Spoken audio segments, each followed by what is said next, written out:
Good evening, everybody. It's Kentario, and I'm back again with Christ and comic books. And now, this evening, we're getting back to our series on Deathnote. It has been quite a bit since I actually done a video on Deathnote, and I do want to apologize for taking so long to actually get back into it. But we're going to be focusing again on Volume 5. So, in us getting into Volume 5, I just wanted to really kind of touch on, kind of do a small recap, and that small recap is identifying that in Volume 4, with L closing in on Light, Light being introduced to Misa Amane, as well as Misa Amane's Shinigami that also follows her, who demonstrates a high level of relationship with Misa Amane, not willing to betray her, if anything, to kill Light. Misa Amane has been taken into custody. And with Misa Amane being taken into custody, this now brings a threat to, of course, the Shinigami. So the Shinigami is willing to work for Light. So to make everything work out in Light's favor, because he's not going to do so much something to protect Misa as much as he's going to do it to protect himself. So with him making a plan to protect Misa, he turns himself into custody. So with him turning himself into custody, that's where we get into Volume 5 again. So in going into Volume 5, you'll see, of course, they're going into 2 weeks of them being in custody. Now, with these 2 weeks of Light Yagami being in custody, Misa Amane being in custody, Misa Amane, of course, has already lost her memories because in Volume 4, she gave up she gave up the book. So whenever you give up custody of the Death Note, your memories are taken along with that. Your feelings and your emotions will be the same, but your knowledge of the Death Note and the Shinigami and being able to see, and the power that she had to be able to see the names, is all forsaken whenever you give up the book. So Light goes into custody, but Light goes into custody with his memories. Light going into custody for those 2 weeks with his memories plays the part of not knowing anything. So the thing about what's happening with Light being in custody and Misa being in custody is this causes some confusion for L. L doesn't know how to interpret this because none of this is adding up. Every bit of what they've studied on Misa's evidence is pointing directly to Misa. Now, with Misa's relationship to Light, that's the main clue that L has to associate Light to being the first Kira. So that is making things very, very complicated. Something to identify in these 2 weeks is that you'll notice is that Light has not killed anyone. There are no deaths taking place. There are no kills by Kira that are recognizable, no evidence of them to clearly identify that there's deaths happening by Kira within these first 2 weeks. Along with that, Light's father goes into custody, turning himself into it, and goes into confinement because he doesn't want to risk doing anything reckless to try and save, protect his son, being that he believes his son to be innocent. He's willing to comply and, do what he has to do for his job, but at the same time, he's being tested as a father to be a father to his son versus being an officer to his country. So that's a very challenging thing for him. But he's checking in every time to see if there's any deaths. There were no deaths within the 2 weeks of confinement until, of course, after those 2 weeks are up, people start to die. So now that question becomes, is it still Kira, or is this another party? Is this somebody else? Was Light ever to be Kira to begin with? So L communicates this, of course, to Father Yagami, but he does not communicate this to Light. He lets Light think that people are still not dying, which is giving him that imagery of him being Kira, to then, of course, pressure him into admitting you are Kira. He's still not confessing. But he had worked something out with Ryuk where he would say a code word so Ryuk would know that he needs to take custody of the book. So he says the code word, custody is taken, and the whole composure of Light Yagami changes. And this is going to be something very interesting that I want to actually focus on after we finish going through the first half of Volume 5. But his whole demeanor changes, his attitude changes, and if you really pay attention to artwork, the light in his eyes change. Almost as if he's gained back his innocence. And I thought that was very interesting to see. But as we continue, of course, with the story, you'll see that after a while that some deaths are continuing to happen outside of the control of Light. And what that reveals to end up being is, it ends up being someone else that the Shinigami that was working alongside Misa Amane, that Shinigami has handed the Death Note over to somebody else. Now this person is killing higher level, not criminals, but higher level businessmen in a pursuit to, of course, build on their own business. But as you go through the volume, you'll notice that they're speaking as if what they're doing is just and right, because yes, it's building their business, but they're getting rid of rather corrupt people. And they're being very strategic in how they get rid of these people. I also want to talk about that. So we're not going to stick here very long. So in continuing with this, it comes to a point where Father Yagami comes out of custody. And in confinement, excuse me. With Father Yagami coming out of confinement, what they end up determining is that they need him to truly test it to the end all be all. So what he ends up doing is taking Light, taking Misa, and going on a ride. He tells them he's taking them to their execution, and then taking them to go to their execution. He pulls into under a bridge. He points a gun at Light, and it plays the role of someone who does not want to turn his son in, is taking full responsibility for his son, almost to seem as have lost his sanity, being willing to kill his own son, then kill himself. And the only thing that Misa Amane could do is hope to get away, because they will find her and kill her, because like he said, they're going to their execution.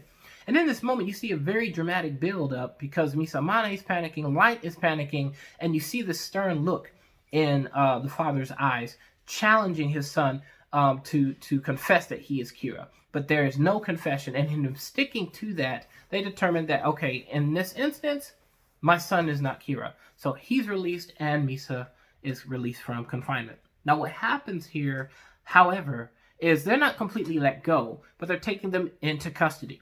And L, speaking with Light, he says, okay, we're going to be handcuffed together. We're going to spend all of our time together. Misa's like, no, but he's my boyfriend. Can I have my boyfriend? He's like, sure, I'll be a third wheel. And she's like, I don't want that. But he's like, no, it's going to happen this way, because that's the only way this will work. They set it up to where the police have full control of every action that they take. Even more so, somehow your boy L got money. L was able to get a whole new building built in the middle of Japan that was going to be their location, having several rooms, operating as if it was a hotel when it really isn't. It's a place where they could do all of their research and work without having to continue to move, and it's secure and it's covered, and they have a lot of security around it. And Light and Misa are going to be staying there as well. Misa's going to have her own room. Yes, Light will have his own room, but at the same time, they're constantly being watched. They're constantly listening in on the audio, and he stays handcuffed to Light any other time outside of that bedroom. So with that being the case, this is where we are now, and this leads to Light trying to, of course, do what he wants to do to find Kira, because he brings up, like I said, the thing about the Death Note leaving their possession is you maintain any memory outside of the Shinigami relationship. So he remembers the promises he made. He remembers wanting to do things to take down Kira, what he studied about Kira, what he's learned about the actual case from the detective aspect, not from his relationship with Ryuk. So you kind of see that play on there. And with that being the case, he's trying to motivate L. He's trying to get L stirred up. He's trying to get L to do more work. And again, like I said, his demeanor has changed. So this drive is coming off a lot different to L. So L doesn't know how to respond to Light actually behaving this way. And what this leads to is L telling him, he's like basically expressing how he's almost like giving up, or he doesn't care. But what it's really doing is he's just in deep thought, and he doesn't want to take any action without having something to go off of. So he keeps to himself.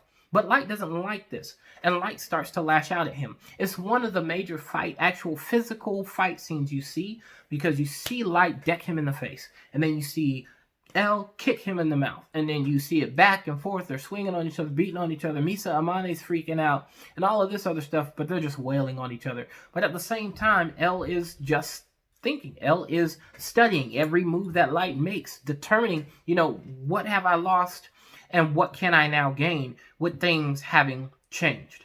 So with L demonstrating this given up aspect, you see Light still pushing to do a bit more research. Something else comes into this though. So as a segue, we're going to come back, but we're going to segue, because Light's going to start picking up the pieces of this to determine who could be the current Kira. Because like I said, the businessmen are the one that are falling. So with what's happening now is this big business that has hold of the Death Note, their council knows that someone in their vicinity of 8 people actually has the Death Note. And in coming together, they're discussing and determining who's going to be the next person to die. And of course, they don't know which one of them is the actual Kira, but you're getting several different personalities. You're getting people that are just like, really should we be doing this? You have other people that are like, shut up, you're the weak one. You don't want to say something that's going to get Kira to kill you. You got other people talking as if they could be the actual Kira. We don't know who the actual Kira is because he's only given a silhouette whenever you see the other Shinigami speaking with him. So with that being said, we turn to where Light is piecing together the deaths. Who's dying? These type of people are dying, and identifying that it must be some big business that's leading to these deaths. And in him identifying something that L could grab onto, L is now back into being intrigued. But in the middle of this chapter, does that mean that L is truly convinced that Light is no more Kira? Or is he more so convinced that there may be a third Kira? Because he's catching on to how the power can be shared, even outside of the first two Kiras. And that's where I want to end this video. At least I want to end this. The most thing that I could see from that, as far as L goes, would be that is demonstrating some level of a closeness between L and Light.